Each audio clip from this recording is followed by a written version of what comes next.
Tesla's We Robot event. Everything revealed in 8 minutes.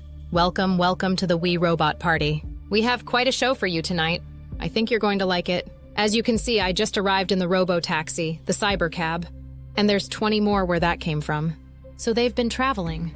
There's no people in them, as you can see. The cars are just going by with no people.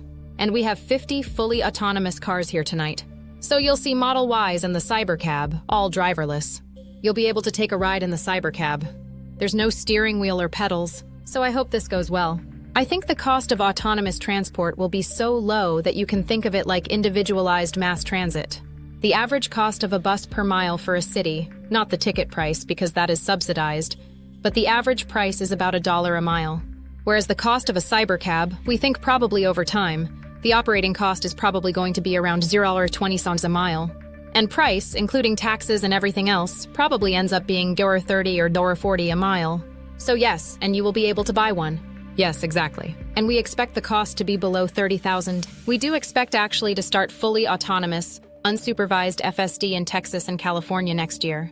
And that's with the Model 3 and Model Y. And then we expect to be in production with the cybercab, which is really highly optimized for autonomous transport. Well, I tend to be a little optimistic with time frames, but in 2026. So yeah, before 2027, let me put it that way. When you get in, you'll see it's really quite a wild experience to just be in a car with no steering wheel, no pedals, no controls, and it feels great. Something we're also doing is, and it's really high time we did this, is inductive charging. So the robotaxi has no plug. It just goes over the inductive charger and charges. So yeah, it's kind of how it should be. Oh, and also, what happens if you need a vehicle that is bigger than a Model Y? The RoboVan. The RoboVan is, we're going to make this, and it's going to look like that. Now, can you imagine going down the streets and you see this coming towards you? That'd be sick! This can carry up to 20 people, and it can also transport goods.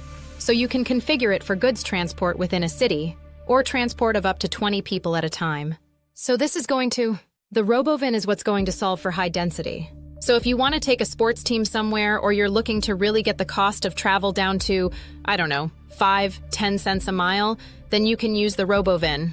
Some people call it the RoboVan, but speaking of robots, so everything we've developed for our cars, the batteries, power electronics, the advanced motors, gearboxes, the software, the AI inference computer, it all actually applies to a humanoid robot. It's the same techniques. It's just a robot with arms and legs instead of a robot with wheels. And we've made a lot of progress with Optimus.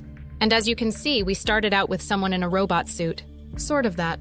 And then we've progressed dramatically year after year. So if you extrapolate this, you're really going to have something spectacular. Something that anyone could own. So you could have your own personal R2-D2 C3PO. And I think, at scale, this would cost something like $20,000, $30,000 or probably less than a car is my prediction, long term. It'll take us a minute to get to the long term. But fundamentally, at scale, the Optimus robot, you should be able to buy an Optimus robot for, I think, probably $20,000, $30,000 long term. And what can it do?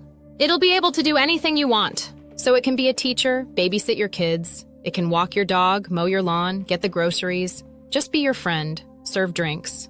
Whatever you can think of, it will do. And yeah, it's going to be awesome. I think this will be the biggest product ever of any kind. Be sure to subscribe and like the channel. We appreciate your support. Thanks for watching A Voice Podcast News.